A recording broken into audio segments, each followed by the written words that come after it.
Ang bidyong ito ay ginawa upang mabigyang diin ang kahalagahan ng karapatang pantao sa ating pang-araw-araw na buhay sa makataong pag-unlad at kinabukasan.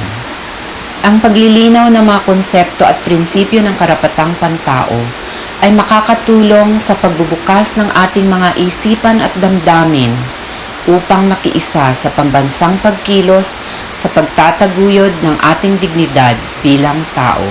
Sa bayang sinta, nais natin ay umiral ang paggalang sa karapatan ng bawat.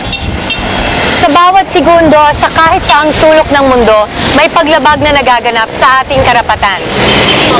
Ale, pabili nga po ng candy. Ano po candy mo? Yung Max na lang po. Ano pong pangalan nyo? Bing po. Aling Bing? Salamat ho. Malamang maya-maya lamang ay kakaripas na ng takbo ang mga sidewalk vendors na tulad ni Aling Bing kapag nagsimulang mag-operasyon ang MMDA. Ayon sa mga otoridad, nilalabag ng mga sidewalk vendors ang batas na pinagbabawal na magtinda sa tabing daan. Ayon naman sa mga vendors, nilalabag ang kanilang karapatan na makapaghanap buhay at makakain ang kanilang pamilya. Komplikado ba?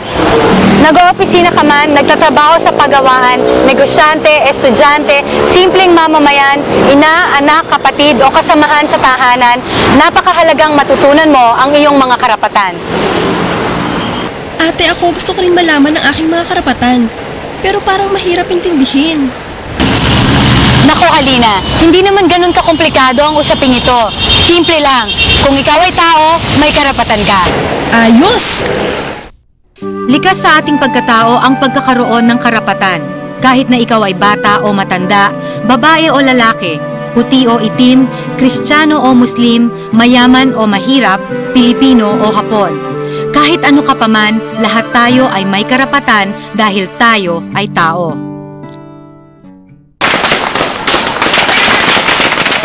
Ngunit hindi naging madali para sa atin na kilalanin ang karapatan ng kapwa-tao.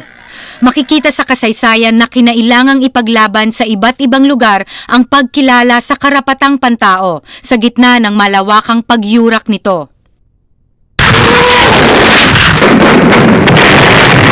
Sa katunayan, ang pandaigdigang pagkilala sa karapatang pantao ay napagkaisahan lamang pagkatapos ng malawakang pagyurak sa buhay at dignidad noong World War II. Mga pagmamalabis sa kapwa na nagugunita pa rin ng mga matatanda katulad ng mga Malaya Lola sa Mapanike, Pampanga. Di ganong nagtagal sila'y sumalakay at biglang dumating mga Hapon sakang bawat madaanan kanilang tinangay pinagsama-sama sa may eskwelahan. Lahat ng lalaki kanilang nahuli, itinali nila sa mga halige. Ikinasan nila ang mga masinggan at walang natira kahit isang buhay. At nang matapos na ang pagpaparusa, ang mga babae ang hinarap nila. Kaliwa at kanan ang pangangaladkad, ang mga kargada ay pinabubuhat. Sa bahay na pula doon pinadala ang lahat ng hirap amin ang nadama. Pagdating po doon kami ikinulong, nagmamakaawa kami nananaghoy. Pusong makahayop ipinagpatuloy, edad kong 14 ay parang nilason. Kawawa pala ang ating mga lola. Noong panahong iyon, ang tao ay hindi na halos itinuring na tao. Sa ilalim ni Hitler, parang mga hayop na pinapatay ang halos umabot sa 10 milyong Hudyo.